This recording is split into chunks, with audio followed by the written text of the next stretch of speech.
ಆತ್ಮೀಯ ಬಂಧುಗಳೇ, ಶ್ರೀಮದ್ ಭಾಗವತಂ ಸ್ಕಂದ 3 ಅಧ್ಯಾಯ 4 ವಿದುರ ಮೈತ್ರೇಯರ ಸಮಾಗಮ. ಇದರಿಂದ ಇವತ್ತು 33ನೇ ಶ್ಲೋಕವನ್ನು ತಿಳ್ಕೊಳ್ಳೋಣ. ಶ್ಲೋಕ 33. ವಿದುರೋಪ್ಯುದ್ಧವಾಚ್ರುತ್ವ ಕೃಷ್ಣಸ್ಯ ಪರಮಾತ್ಮನಃ ಕ್ರೀಡಯೋಪಾತದೇಹಸ್ಯ ಕರ್ಮಾಣಿ ಶ್ಲಾಘಿತಾನಿ ಚ.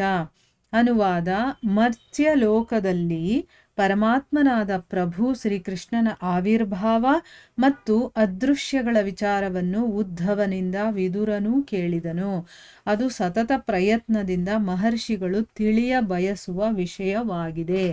ಇದು ಶ್ಲೋಕ ಮತ್ತೆ ಅದರ ಅನುವಾದ. ಈಗ ಭಾವಾರ್ಥದ ಮೂಲಕ ನಾವು ಇದರ ಅರ್ಥವನ್ನು ತಿಳ್ಕೊಳ್ಳೋದಕ್ಕೆ ಪ್ರಯತ್ನ ಮಾಡೋಣ. ಓದ ಭಾಗದಲ್ಲಿ ನಾವೇನು ತಿಳ್ಕೊಂಡ್ವಿ? ಮುನಿಗಳು ಹೇಳ್ತಾರೆ, ದೇವೋತ್ತಮ ಪರಮಪುರುಷ ಇದನಲ್ಲ, ಅವನು ವೇದ ಜ್ಞಾನಗಳ ಮೂಲ ಮತ್ತೆ 3 ಲೋಕಗಳ ಗುರು. ಅವನೇನು ಬೋಧನೆ ಮಾಡಿದ್ನೋ ಅದೇ ರೀತಿ ಉದ್ಧವ ಯಾತ್ರಾ ಸ್ಥಳವಾದಂತಹ ಬದರಿಕಾಶ್ರಮವನ್ನ ತಲುಪ್ತಾನೆ. ಆಮೇಲೆ ಭಗವಂತನನ್ನ ತೃಪ್ತಿ ಪಡಿಸೋದಕ್ಕೋಸ್ಕರ ಅಲ್ಲಿ ಸಮಾಧಿಗತನಾಗ್ತಾನೆ ಅನ್ನುವಂಥ ವಿಚಾರವನ್ನ ಶುಕಮುನಿಗಳು ರಾಜನಿಗೆ ಹೇಳ್ತಾರೆ. ಈಗ ಮುಂದುವರೆದು ಏನಾಗುತ್ತೆ ಅಂತಂದ್ರೆ, ಇಲ್ಲಿ ಮರ್ತ್ಯಲೋಕದಲ್ಲಿ ಭಗವಂತನಾದಂಥ ಪ್ರಭು ಶ್ರೀಕೃಷ್ಣನ ಆವಿರ್ಭಾವ ಮತ್ತೆ ಅದೃಶ್ಯ ಅಂದ್ರೆ ಬರೋದು ಹೋಗೋದು, ಈ ವಿಚಾರವನ್ನ ಉದ್ಧವನಿಂದ ವಿದುರ ಕೂಡ ತಿಳ್ಕೊಳ್ತಾನೆ. ಯಾಕಂದ್ರೆ ಭಗವಂತನ ಭಕ್ತ ಅವನು ಕೂಡ. ಸೊ ಉದ್ಧವರು ಅವನಿಗೂ ಹೇಳ್ತಾರೆ, ಭಗವಂತ ಹೇಳಿರೋದೇನು, ಯಾರಿಗೆ ಕೃಪೆ ಇದೆಯೋ ಅವರಿಗೆಲ್ಲ ಈ ಒಂದು ವಿಷಯ ತಿಳಿಬೇಕು ಅಂತನ್ಬಿಟ್ಟು. ಸೊ ಸತತ ಪ್ರಯತ್ನದಿಂದ ಅಂದ್ರೆ ಏನು, ಸಾಧನೆ ಮಾಡುವ ಮೂಲಕ ಮಹರ್ಷಿಗಳು ಕೂಡ ಇದು ತಿಳ್ಕೊಳ್ಳುವಂಥ ವಿಷಯ. ಅದು ಸಾಧನೆ ಸತತ ಪ್ರಯತ್ನ ಮಾಡ್ತಾ ಇದ್ದಾಗ ಮಾತ್ರ ಈ ವಿಷಯಗಳೆಲ್ಲ ಮಹರ್ಷಿಗಳು ಕೂಡ ತಿಳ್ಕೋಬಹುದು ಅನ್ನೋದನ್ನ ಇಲ್ಲಿ ಹೇಳ್ತಾ ಇದ್ದಾರೆ. ಈಗ ಭಾವಾರ್ಥದಲ್ಲಿ ಗುರುಗಳೇನು ಹೇಳಿದ್ದಾರೆ ಅಂತ ತಿಳ್ಕೊಳ್ಳೋಣ. ಪರಮಾತ್ಮನಾದ ಪ್ರಭು ಶ್ರೀಕೃಷ್ಣನ ಆವಿರ್ಭಾವ ಮತ್ತು ಅದೃಶ್ಯದ ವಿಷಯವು ಮಹರ್ಷಿಗಳಿಗೂ ಕೂಡ ಒಂದು ರಹಸ್ಯವೇ. ಪರಮಾತ್ಮನಃ ಪದವು ಈ ಶ್ಲೋಕದಲ್ಲಿ ಅರ್ಥವತ್ತಾದುದು. ಸಾಮಾನ್ಯ ಜೀವಿಯನ್ನು ಸಾಮಾನ್ಯವಾಗಿ ಆತ್ಮ ಎಂದು ಕರೆಯಲಾಗುತ್ತದೆ. ಆದರೆ ಶ್ರೀಕೃಷ್ಣನು ಎಂದೂ ಒಬ್ಬ ಸಾಮಾನ್ಯ ವ್ಯಕ್ತಿಯಲ್ಲ, ಏಕೆಂದರೆ ಅವನು ಪರಮಾತ್ಮನಾಗಿದ್ದಾನೆ. ಅಂದ್ರೆ ಪರಮಾತ್ಮನಾಗಿರುವಂತ ಶ್ರೀಕೃಷ್ಣ ಬರೋದು ಹೋಗೋದು ಅಂದ್ರೆ ಇಲ್ಲಿ ಕಾಣಿಸ್ಕೊಳ್ಳೋದು ಮತ್ತೆ ಅದೃಶ್ಯವಾಗುವಂತ ವಿಷಯ ಇದೆಯಲ್ಲ, ಇದು ಮಹರ್ಷಿಗಳಿಗೂ ಕೂಡ ಒಂದು ರಹಸ್ಯ. ಅಂದ್ರೆ ಅದು ಅವ್ರಿಗೆ ಗೊತ್ತಾಗಲ್ಲ, ಹೇಗೆ ಅವನು ಬರ್ತಾನೆ ಹೋಗ್ತಾನೆ, ಇಲ್ಲಿ ಲೀಲೆಗಳನ್ನ ಮಾಡ್ತಾನೆ ಅನ್ನುವಂಥದ್ದು. ಇಲ್ಲಿ ಪರಮಾತ್ಮನಃ ಅನ್ನುವಂಥ ಒಂದು ಶಬ್ದ ಯೂಸ್ ಮಾಡಿದಾರಲ್ಲ, ಅದು ತುಂಬಾ ಅರ್ಥ ಇರುವಂಥದ್ದು. ಅಂದ್ರೆ ಏನು, ಸಾಮಾನ್ಯ ಜೀವಿಯನ್ನ ಸಾಮಾನ್ಯವಾಗಿ ಆತ್ಮ ಅಂತ ಕರಿತೀವಿ. ಆದರೆ ಶ್ರೀಕೃಷ್ಣ ಯಾವತ್ತೂ ಒಬ್ಬ ಸಾಮಾನ್ಯ ವ್ಯಕ್ತಿ ಅಲ್ಲ ಅವನು, ಯಾಕೆಂದ್ರೆ ಅವನು ಪರಮಾತ್ಮ ಅಲ್ವಾ. ಅದಕ್ಕೋಸ್ಕರ ಮಾನವನಂತೆ ಅವನ ಆವಿರ್ಭಾವ ಮತ್ತೆ ಮರ್ತ್ಯಲೋಕದಿಂದ ಅವನ ಕಣ್ಮರೆ ಇವು ಸತತ ಪ್ರಯತ್ನದಿಂದ ಸಂಶೋಧನೆ ಮಾಡುವ ಸಂಶೋಧಕರಿಗೆ ವಿಷಯಗಳಾಗಿವೆ. ಅಂತಹ ವಿಷಯಗಳು ಖಂಡಿತವಾಗಿಯೂ ಆಸಕ್ತಿಯನ್ನು ಹೆಚ್ಚಿಸುವಂತಹದ್ದು, ಏಕೆಂದರೆ ಸಂಶೋಧಕರು ಭಗವಂತನ ದಿವ್ಯ ಧಾಮವನ್ನು ಹುಡುಕಬೇಕಾಗುತ್ತದೆ. ಭಗವಂತನು ಮರ್ತ್ಯಲೋಕದಲ್ಲಿ ತನ್ನ ಲೀಲೆಗಳನ್ನು ಮುಗಿಸಿದ ಅನಂತರ ಅದರಲ್ಲಿ ಪ್ರವೇಶಿಸುತ್ತಾನೆ.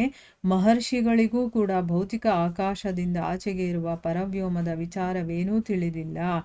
ಅಲ್ಲಿಯೇ ಶ್ರೀಕೃಷ್ಣನು ಶಾಶ್ವತವಾಗಿ ತನ್ನ ಸಹಚರರೊಂದಿಗೆ ವಾಸಿಸುತ್ತಾನೆ.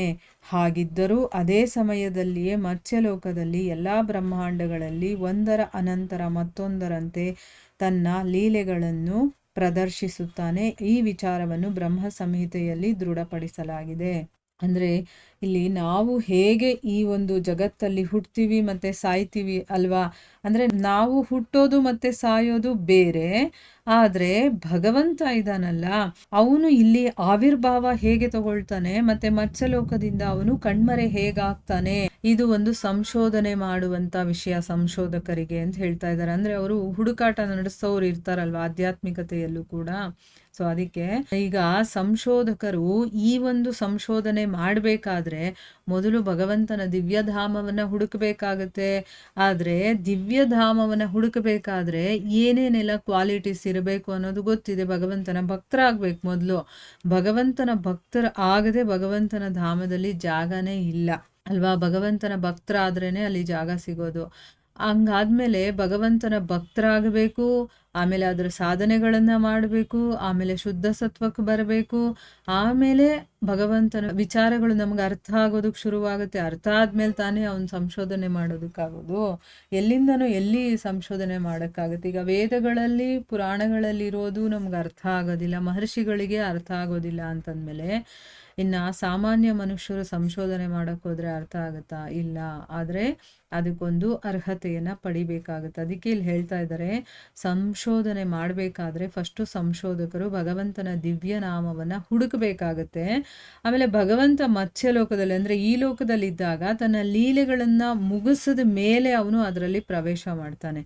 ಈಗ ಮಹರ್ಷಿಗಳಿಗೂ ಕೂಡ ಭೌತಿಕ ಆಕಾಶ ಅಂದರೆ ನಾವಿರುವಂಥ ಈ ಪ್ರಪಂಚದ ಆಚೆ ಇರುವಂತಹ ಪರವ್ಯೋಮ ಅಂತಂದ್ರೇನು, ಆಧ್ಯಾತ್ಮಿಕ ಲೋಕಗಳು ಅನ್ನೋದಿದೆ. ಅದರ ಬಗ್ಗೆ ಅವ್ರಿಗೂ ಕೂಡ ಸರಿಯಾಗಿ ವಿಚಾರಗಳು ಗೊತ್ತಿಲ್ಲ. ಅಲ್ಲೇ ಶ್ರೀಕೃಷ್ಣ ಅವನು ಶಾಶ್ವತವಾಗಿ ತನ್ನ ಸಹಚರರ ಜೊತೆ ಅಲ್ಲಿ ವಾಸ ಮಾಡ್ತಾನೆ. ಅವನ ಸೇವೆ ಮಾಡ್ಕೊಂಡು ಬೇಕಾದಷ್ಟು ಜನ ಅವನ ಸೇವಕರು ಇರ್ತಾರೆ. ಸೇವಕರು ಅಂತಂದರೆ ಎಲ್ಲ ಭಕ್ತರು, ಅವರು ಭಗವಂತನ ಸೇವೆಯನ್ನು ಮಾಡ್ತಾ ಇರ್ತಾರೆ. ಅಲ್ಲಿ ಅವನು ವಾಸ ಮಾಡೋದು. ಹಾಗಿದ್ರೂ ಕೂಡ ಅಂದರೆ ಅಲ್ಲಿದ್ದರೂ ಕೂಡ ಅವನು ಇಲ್ಲೂ ಕೂಡ ಮತ್ಸ್ಯಲೋಕದಲ್ಲೂ ಎಲ್ಲ ಬ್ರಹ್ಮಾಂಡಗಳಲ್ಲಿ ಈಗ ನಾವು ವಾಸ ಮಾಡ್ತಾ ಇರೋ ಒಂದು ಬ್ರಹ್ಮಾಂಡದಲ್ಲ, ಇಂಥದ್ದು ಲಕ್ಷೋಪಲಕ್ಷ ಬ್ರಹ್ಮಾಂಡಗಳಿವೆ. ಅದರಲ್ಲಿ ಒಂದೊಂದರಲ್ಲೂ ಒಂದೊಂದು ಥರ ಅವನು ಲೀಲೆಗಳನ್ನು ನಡೆಸ್ತಾನೆ ಇರ್ತಾನೆ. ಈ ವಿಚಾರವನ್ನ ಬ್ರಹ್ಮ ಸಂಹಿತೆಯಲ್ಲಿ ಹೇಳಿದ್ದಾರೆ ನೋಡಿ. ಈಗ ನಾವು ಭಗವಂತನ ಕಥೆಗಳನ್ನು ಕೇಳಬೇಕಾದ್ರೆ ಒಂದೊಂದು ಕಥೆಗಳಲ್ಲಿ ಒಂದೊಂದು ರೀತಿ ಚೇಂಜಸ್ ಮಾಡಿ ಹೇಳ್ತಾರೆ. ಈಗ ಯಾವುದೋ ಒಂದು ಲೀಲೆ ಅಂತ ಇಟ್ಕೊಳ್ಳಿ, ಈಗ ಕೃಷ್ಣನ ಜನ್ಮದ ಲೀಲೆನೇ ಇರ್ಬೋದು, ಅದನ್ನೇ ಬೇರೆ ಬೇರೆ ರೀತಿಯಲ್ಲಿ ಹೇಳ್ತಾರೆ. ಈಗ ತುಳಸಿ ವಿವಾಹ ಅಂತ ನಾವು ಮಾಡ್ತೀವಲ್ವ, ತುಳಸಿ ಹಬ್ಬ, ಆ ತುಳಸಿ ಹಬ್ಬದ ವಿಚಾರವಾಗಿಯೇ ಒಬ್ಬೊಬ್ಬರು ಒಂದೊಂದು ಕತೆ ಹೇಳ್ತಾರೆ. ಹೇಗೆ ಇದು ಒಂದೊಂದು ಥರ ಆಗುತ್ತೆ? ಎಲ್ಲ ಒಂದೇ ವಿಚಾರ ಅಲ್ವಾ? ಆದರೂ ಕೂಡ ಡಿಫ್ರೆಂಟ್ ಕತೆಗಳು ಎಲ್ಲಿಂದ ಬರುತ್ತೆ ಅಂದರೆ ಒಂದೊಂದು ಯುಗದಲ್ಲಿ, ಒಂದೊಂದು ಕಲ್ಪದಲ್ಲಿ, ಒಂದೊಂದು ಬ್ರಹ್ಮಾಂಡದಲ್ಲಿ ಬೇರೆ ಬೇರೆ ರೀತಿಯ ಘಟನೆಗಳು ನಡೆದಿರುತ್ತೆ. ಅದನ್ನು ಬರೆದಿರುವಂಥ ಮಹರ್ಷಿಗಳ ಕಣ್ಣಿಗೆ ಯಾವ ಘಟನೆ ಕಾಣಿಸುತ್ತೋ ಅದನ್ನು ಅವರು ಬರಿತಾ ಹೋಗ್ತಾರೆ. ರಾಮಾಯಣವನ್ನು ತಗೊಳ್ಳಿ, ರಾಮಾಯಣದಲ್ಲೂ ಕೂಡ ಬೇರೆ ಬೇರೆ ರೀತಿ ಇದೆ. ಮೂಲ ರಾಮಾಯಣ ವಾಲ್ಮೀಕಿಗಳು ಬರೆದಿದ್ದಾರೆ, ಆದರೆ ಆಮೇಲೆ ಬೇಕಾದಷ್ಟು ಮಹರ್ಷಿಗಳು ಕೂಡ ಅದನ್ನು ಬರೆದಿದ್ದಾರೆ, ಸಂತರು ಬರೆದಿದ್ದಾರೆ, ತುಳಸಿದಾಸರು ಬರೆದಿದ್ದಾರೆ. ಬೇಕಾದಷ್ಟು ನಮಗೆ ರಾಮಾಯಣಗಳು ಸಿಗತ್ತೆ. ಅವರಲ್ಲಿ ಸ್ವಲ್ಪ ಚೇಂಜಸ್ ಮಾಡಿ ಬರೆದಿರ್ತಾರೆ. ಅದೇ ಕತೆ ಆದರೂ ಕೂಡ ಅಲ್ಲಿ ಘಟನೆಗಳನ್ನು ಸ್ವಲ್ಪ ಚೇಂಜ್ ಮಾಡಿ ಬರೆದಿರ್ತಾರೆ. ಯಾಕೆ ಅಂತಂದರೆ ಇವರೆಲ್ಲ ಊಹೆ ಮಾಡ್ಕೊಂಡು ಬರೆಯೋದಿಲ್ಲ, ಮತ್ತು ತಮ್ಮ ಕಣ್ಣು ಮುಂದೆ ಅವರಿಗೆ ಕಾಣಿಸ್ತಾ ಹೋಗುತ್ತೆ, ಅದನ್ನು ಅವ್ರು ಬರೀತಾ ಹೋಗ್ತಾರೆ. ಅಥವಾ ಭಗವಂತ ಅವ್ರ ಕಣ್ಣು ಮುಂದೆ ಲೀಲೆಗಳನ್ನು ತೋರಿಸ್ತಾನೆ, ಯಾವಾಗ ಈ ಲೀಲೆ ಆಯಿತು, ಹೇಗಾಯಿತು ಅಂತಂದ್ಬಿಟ್ಟು ಆ ಬರೆಯೋದಕ್ಕೆ ಪ್ರೇರಣೆಯನ್ನು ಕೂಡ ಭಗವಂತನೇ ಕೊಡ್ತಾನಲ್ವ. ಸೊ ಅವನು ಏನು ತೋರಿಸ್ತಾನೋ ಅದನ್ನು ಬರೀತಾ ಹೋಗ್ತಾರೆ ಅವರು. ಅವರ ಒಂದು ಇಮ್ಯಾಜಿನೇಷನಿಂದ ಬರೆಯೋದಿಲ್ಲ ಇದನ್ನು. ಸೊ ಅದರಿಂದನೇ ಒಂದೇ ಕತೆ ಆದರೂ ಕೂಡ ಬೇರೆ ಬೇರೆ ರೀತಿಯ ಒಂದು ಘಟನೆ ನಡೆದಿರುತ್ತಲ್ಲಿ ಅನ್ನೋದನ್ನು ನಾವು ಇದರಿಂದ ತಿಳ್ಕೊಬೋದು. ಅದೇ ಥರ ಇಲ್ಲಿ ಭಗವಂತ ಬೇರೆ ಬೇರೆ ಬ್ರಹ್ಮಾಂಡಗಳಲ್ಲಿ ಒಂದೊಂದು ಲೀಲೆಗಳನ್ನು ಮಾಡ್ತಾ ಇರ್ತಾನೆ. ಅವನು ಗೋಲೋಕದಲ್ಲಿ ಅಂದರೆ ಅವನ ಒಂದು ಪರವ್ಯೋಮ ಅಂತ ಹೇಳ್ತೀವಲ್ವ, ಅವನ ಧಾಮ ಇದೆಯಲ್ಲ, ಅಲ್ಲೂ ಇರ್ತಾನೆ. ಅದೇ ಸಮಯಕ್ಕೆ ಎಲ್ಲ ಕಡೆಯೂ ಇರ್ತಾನೆ. ಇದು ನಮ್ಮಂಥ ಸಾಮಾನ್ಯ ಜೀವಿಗಳಿಗಿದು ಅರ್ಥನೂ ಮಾಡ್ಕೊಳಕ್ಕಾಗಲ್ಲ, ಆಮೇಲೆ ಅದು ನಮಗೆ ಗೊತ್ತಾಗೋದು ಇಲ್ಲ. ಅದಕ್ಕೋಸ್ಕರನೇ ಆ ಒಂದು ಮಟ್ಟ ಅಂದರೆ ಆ ಸ್ಥಿತಿಗೆ ನಾವು ಬಂದಾಗ ನಮಗಿದೆಲ್ಲ ಅರ್ಥ ಆಗುತ್ತೆ. ಈಗ ನಾವು ಯಾವ ಮಟ್ಟದಲ್ಲಿದ್ದೀವೋ ಅಷ್ಟನ್ನು ನಾವು ಅರ್ಥ ಮಾಡ್ಕೊಳಕ್ಕಾಗುತ್ತೆ. ಈ ವಿಷಯದ ಬಗ್ಗೆ ಬ್ರಹ್ಮ ಸಂಹಿತೆಯಲ್ಲಿ ಇದನ್ನು ಹೇಳಿದ್ದಾರೆ. ಏನು? ಗೋಲೋಕ ಏವ ನಿವಸತ್ಯಖಿಲಾತ್ಮಭೂತಃ ಅಂದರೆ ಶ್ರೀಕೃಷ್ಣ ತನ್ನ ಅಚಿಂತ್ಯ ಶಕ್ತಿಯಿಂದ ತನ್ನ ನಿತ್ಯಧಾಮವಾದ ಗೋಲೋಕದಲ್ಲಿ ವಾಸಿಸುತ್ತಾನೆ. ಆದರೂ ಅದೇ ಕಾಲದಲ್ಲಿ ಪರಮಾತ್ಮನಾಗಿ ಎಲ್ಲೆಡೆಗಳಲ್ಲೂ ಇರುತ್ತಾನೆ. ಆಧ್ಯಾತ್ಮ ಮತ್ತು ಭೌತಿಕ ವ್ಯೋಮಗಳಲ್ಲಿ ತನ್ನ ಬಹುಬಗೆಯ ಅಭಿವ್ಯಕ್ತಿಗಳಿಂದ ಪ್ರಕಟವಾಗಿರುತ್ತಾನೆ. ಆದ್ದರಿಂದ ಅವನ ಆವಿರ್ಭಾವ ಮತ್ತು ಅದೃಶ್ಯಗಳು ಏಕಕಾಲದಲ್ಲಿ ನಡೆಯುತ್ತಿರುತ್ತವೆ. ಅಂದರೆ ಬ್ರಹ್ಮ ಸಂಹಿತೆಯಲ್ಲಿ ಬ್ರಹ್ಮ ಹೇಳಿರೋದು ಏನದು? ಗೋಲೋಕ ಏವ ನಿವಸತ್ಯ ಅಖಿಲಾತ್ಮಭೂತಃ ಅಂದರೆ ಏನು? ಕೃಷ್ಣ ತನ್ನ ಅಚಿಂತ್ಯ ಶಕ್ತಿ ಅಂದರೆ ಯಾವತ್ತೂ ಎಂಡ್ ಆಗದೆ ಇರೋಷ್ಟು ಶಕ್ತಿ ಅವನ ಹತ್ರ ಇದೆ. ಆ ಒಂದು ಶಕ್ತಿಯಿಂದ ತನ್ನ ದಿವ್ಯಧಾಮ ಯಾವುದು ಗೋಲೋಕದಲ್ಲಿ ಅವನು ವಾಸ ಮಾಡ್ತಾನೆ. ಆದರೂ ಕೂಡ ಅದೇ ಸಮಯಕ್ಕೆ ಅವನು ಎಲ್ಲ ಕಡೆನೂ ಪರಮಾತ್ಮನಾಗಿದ್ದಾನೆ. ಈಗ ಈ ವಿಷಯ ಅಂತೂ ನಮಗೆಲ್ಲರಿಗೂ ಗೊತ್ತಿದೆ. ಎಲ್ಲರ ಹೃದಯದಲ್ಲೂ ಪರಮಾತ್ಮನಾಗಿ ಅವನು ವಾಸ ಮಾಡ್ತಾ ಇರ್ತಾನೆ. ಅದು ಯಾವುದೇ ಜೀವಿ ಆದರೂ ಪರವಾಗಿಲ್ಲ, ಮನುಷ್ಯ ಅಂತಾನೆ ಅಲ್ಲ, ಯಾವುದೇ ಒಂದು ಚಿಕ್ಕ ಜೀವಿ ಇರುವೆ ಅಥವಾ ಜೀವ ಕಣ ಅಂತ ಹೇಳ್ತೀವಲ್ಲ, ಎಲ್ಲದರಲ್ಲೂ ಭಗವಂತ ಇದ್ದಾನೆ ಅನ್ನೋದು ನಮಗೆ ಗೊತ್ತಿದೆ. ಸೊ ಅಲ್ಲೂ ಇರ್ತಾನೆ, ಎಲ್ಲ ಕಡೆನೂ ಒಂದೇ ಸಮಯದಲ್ಲಿ ಇರ್ತಾನೆ ಅನ್ನೋದು ನಮಗೆ ಗೊತ್ತಿದೆ ಅಲ್ವಾ. ಆಧ್ಯಾತ್ಮಿಕ ಮತ್ತು ಭೌತಿಕ ಎರಡೂ ಬಗೆಯ ವ್ಯೋಮಗಳಲ್ಲೂ ಕೂಡ ಅವನು ಎಲ್ಲ ಕಡೆನೂ ಅವನು ಒಂದೇ ಸಮಯದಲ್ಲಿ ಪ್ರಕಟನಾಗಿರ್ತಾನೆ. ಅದಕ್ಕೋಸ್ಕರನೇ ಅವನ ಆವಿರ್ಭಾವ ಆಗಿರ್ಬೋದು, ಅವನ ಅದೃಶ್ಯ ಆಗಿರ್ಬೋದು, ಏಕಕಾಲದಲ್ಲಿ ನಡೀತಾನೆ ಇರುತ್ತೆ. ಒಂದು ಕಡೆ ಅವನು ಆವಿರ್ಭಾವ ಆಗ್ತಾ ಇದ್ದಾನೆ ಅಂದರೆ ಇನ್ನೊಂದು ಕಡೆ ಅವನು ಅದೃಶ್ಯನಾಗುವಂಥದ್ದು ಲೀಲೆ ನಡೀತಾ ಇರುತ್ತೆ. ಈ ರೀತಿ ನಾವು ಅರ್ಥ ಮಾಡ್ಕೋಬೇಕು. ಅವುಗಳಲ್ಲಿ ಮೊದಲು ಯಾವುದು ಕೊನೆ ಯಾವುದು ಎಂದು ಯಾರೂ ನಿರ್ದಿಷ್ಟವಾಗಿ ಹೇಳಲಾರರು. ಅವನ ನಿತ್ಯ ಲೀಲೆಗಳಿಗೆ ಆದಿ ಅಂತ್ಯವಿಲ್ಲ. ಅವನ್ನು ಶುದ್ಧ ಭಕ್ತರ ಮೂಲಕವೇ ಅರಿಯಬೇಕು. ಸಂಶೋಧನೆಯ ಕೆಲಸವೆಂದು ಅಮೂಲ್ಯ ಸಮಯವನ್ನು ವ್ಯರ್ಥ ಮಾಡಬಾರದು. ಇವಾಗ ನೋಡಿ, ಒಂದು ಕಡೆ ಅವನು ಆವಿರ್ಭಾವ ಆಗ್ತಾ ಇದ್ರೆ ಇನ್ನೊಂದು ಕಡೆ ಅದೃಶ್ಯನಾಗ್ತಾ ಇರ್ತಾನೆ. ಈ ರೀತಿ ನಡೀತಾ ಇರುತ್ತೆ. ಯಾವುದು ಮೊದಲನೇದು ಯಾವುದು ಕೊನೆಯದು ಅಂತ ಹೇಳೋಕೆ ಆಗೋದಿಲ್ಲ. ಯಾಕಂದರೆ ಇದು ಅನಾದಿಯಿಂದ ನಡೀತಾನೇ ಇರುತ್ತೆ. ಯಾಕೆ ಅಂತಂದರೆ ಭಗವಂತನ ಲೀಲೆಗಳಿಗೆ ಆದಿ ಅನ್ನೋದು ಇಲ್ಲ, ಅಂತ್ಯ ಅನ್ನೋದು ಇಲ್ಲ. ಇದನ್ನೆಲ್ಲ ಶುದ್ಧ ಭಕ್ತರ ಮೂಲಕ ನಾವು ತಿಳ್ಕೋಬೇಕೇ ಹೊರತು ಇಲ್ಲ ನಾನೇ ಸಂಶೋಧನೆ ಮಾಡ್ತೀನಿ ಅಂತಂದರೆ ಒಂದು ನಿಮಿಷ ಯೋಚನೆ ಮಾಡಿ. ನಮಗಿರೋ ಆಯಸ್ಸು ಎಷ್ಟು? 100 ವರ್ಷ. ಈಗ 100 ವರ್ಷ ನಾವು ಬದುಕ್ತಾ ಇದ್ದೀವ? ಇಲ್ಲ. 60 ಆಯಿತು ಅಂತಂದರೆ ಅದೆಲ್ಲ ಪ್ಲಸ್ಸು. 50 ಲಾಸ್ಟು ಅಂತ ಇಟ್ಕೊಳ್ಳಿ. ಅಲ್ಲಿಂದ ಜಾಸ್ತಿ ನಾವು ಬದುಕಿದ್ರೆ ಅದೇ ಹೆಚ್ಚು. ಇನ್ನು ನಾನು ಹುಡುಕಬೇಕು ಅಂತಂದರೆ ಮೊದಲು ವೇದಗಳ ಮೊರೆ ಹೋಗಬೇಕು. ಆ ವೇದಗಳನ್ನು ಅರ್ಥ ಮಾಡ್ಕೊಳ್ಳೋದಕ್ಕಾಗಲ್ಲ. ಸಿಂಪಲ್ ಆಗಿರುವಂಥ ಒಂದು ಶ್ಲೋಕವನ್ನು ಕೂಡ ನಾವು ಅರ್ಥ ಮಾಡ್ಕೊಳ್ಳೋಕ್ಕಾಗಲ್ಲ. ಇನ್ನು ವೇದಗಳಲ್ಲಿರುವಂಥದ್ದು ಏನು ಅಂದರೆ ಅವರು ರಹಸ್ಯವಾಗಿ ಇಟ್ಟಿದ್ದಾರೆ ಆ ವಿಷಯಗಳನ್ನು. ಅದನ್ನು ಓದಿದ್ರೂ ಅರ್ಥ ಮಾಡ್ಕೊಳ್ಳೋಕ್ಕಾಗಲ್ಲ.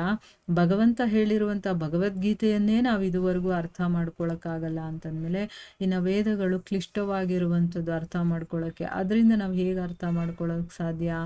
ಸೊ ಅದಕ್ಕೆ ಇಲ್ಲ ನಾನೇ ಸಂಶೋಧನೆ ಮಾಡ್ಕೊಂಡು ಅದನ್ನು ಹುಡುಕ್ತೀನಿ ಅಂತಂದರೆ ಅದು ನಮ್ಮ ಮೂಢತನ ಅಂತಲೇ ಹೇಳ್ಬೋದು.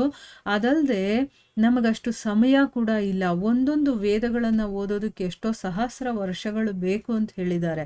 ಅದನ್ನು ಅರ್ಥ ಮಾಡ್ಕೋಬೇಕು, ಓದಿ ಅರ್ಥ ಮಾಡ್ಕೋಬೇಕು ಅಂತಂದರೆ ಅಷ್ಟು ಆಯಸ್ಸು ನಮಗೆ ಎಲ್ಲಿದೆ? ಸೊ ಅದು ನಾವು ಸಮಯ ವ್ಯರ್ಥ ಮಾಡ್ದಂಗೆ ಅಲ್ವಾ. ಅದಕ್ಕೆ ಯಾರು ಶುದ್ಧ ಭಕ್ತರಾಗಿರ್ತಾರೋ, ಯಾಕೆಂದರೆ ಆಲ್ರೆಡಿ ಅವರು ಅದನ್ನೆಲ್ಲ ತಿಳ್ಕೊಂಡಿರ್ತಾರಲ್ವಾ, ಅವರಿಂದ ನಾವು ತಿಳ್ಕೊಂಡು ನಮಗೇನು ಬೇಕೋ ಅದನ್ನು ತೊಗೊಂಡು ನಾವು ಮುಂದಕ್ಕೆ ಹೋಗೋದನ್ನು ನೋಡಬೇಕೇ ಹೊರತು ನಾನೇ ಸಂಶೋಧನೆ ಮಾಡ್ತೀನಿ ಅಂತಂದರೆ ಇಲ್ಲಿ ಸಮಯವನ್ನು ನಾವು ವ್ಯರ್ಥ ಮಾಡ್ದಂಗೆ ಏನೂ ನಾವು ಮಾಡೋಕ್ಕಾಗಲ್ಲ. ಆಮೇಲೆ ಅಟ್ಲೀಸ್ಟ್ ಗೊತ್ತಿದ್ದು ಅವರು ಆಲ್ರೆಡಿ ಅಲ್ಲಿಗೆ ಹೋಗಿ ರೀಚ್ ಆಗಿದ್ದಾರೆ ಅಂದಮೇಲೆ ಅವ್ರು ಹೇಳುವಂಥದ್ದನ್ನು ಕೆಲವೊಂದು ಟಿಪ್ಸ್ ಇರ್ಬೋದು ಅಥವಾ ಕೆಲವೊಂದು ನಿಯಮಗಳು, ರೀತಿಗಳು ಅಥವಾ ಸಾಧನೆಯ ಒಂದು ರೀತಿ ಇರುತ್ತೆ. ಅದನ್ನೆಲ್ಲ ಅವ್ರು ನಮ್ಗೆ ಹೇಳ್ಕೊಡ್ತಾರಲ್ಲ, ಅದನ್ನು ನಮ್ಮ ಜೀವನದಲ್ಲಿ ಅಳವಡಿಸ್ಕೊಂಡು ಅದನ್ನು ಫಾಲೋ ಮಾಡ್ಕೊಂಡು ಹೋದರೆ ಸಾಕು, ನಾವು ಅಲ್ಲಿಗೆ ಹೋಗಿ ರೀಚ್ ಆಗ್ತೀವಿ. ಇದು ನಾವು ಬುದ್ಧಿವಂತಿಕೆಯನ್ನು ಉಪಯೋಗಿಸ್ಬೇಕಾಗಿರೋದು. ಅದಕ್ಕೆ ಇಲ್ಲಿ ಗುರುಗಳು ಹೇಳ್ಕೊಡ್ತಾ ಇದ್ದಾರೆ. ಇದೆಲ್ಲ ನಾವು ಮಾಡೋಕ್ಕಾಗಲ್ಲ ಸಂಶೋಧನೆಗಳೆಲ್ಲ. ಯಾಕಂದರೆ ನಮ್ಗೆ ಅಷ್ಟು ಬುದ್ಧಿಮಟ್ಟನೂ ಇಲ್ಲ, ಅಷ್ಟು ಆಯಸ್ಸು ಇಲ್ಲ. ಅದಕ್ಕೆ ಶುದ್ಧ ಭಕ್ತರ ಮೂಲಕ ಇದನ್ನು ತಿಳ್ಕೊಂಡು ಅದನ್ನು ಸಾಧನೆ ಮಾಡ್ಕೋಬೇಕು ಅಂತ ಇಲ್ಲಿ ಹೇಳ್ತಾ ಇದ್ದಾರೆ. ಇಲ್ಲಿಗೆ ನಾವು ನಿಲ್ಲಿಸೋಣ. ಹರೇ ಕೃಷ್ಣ.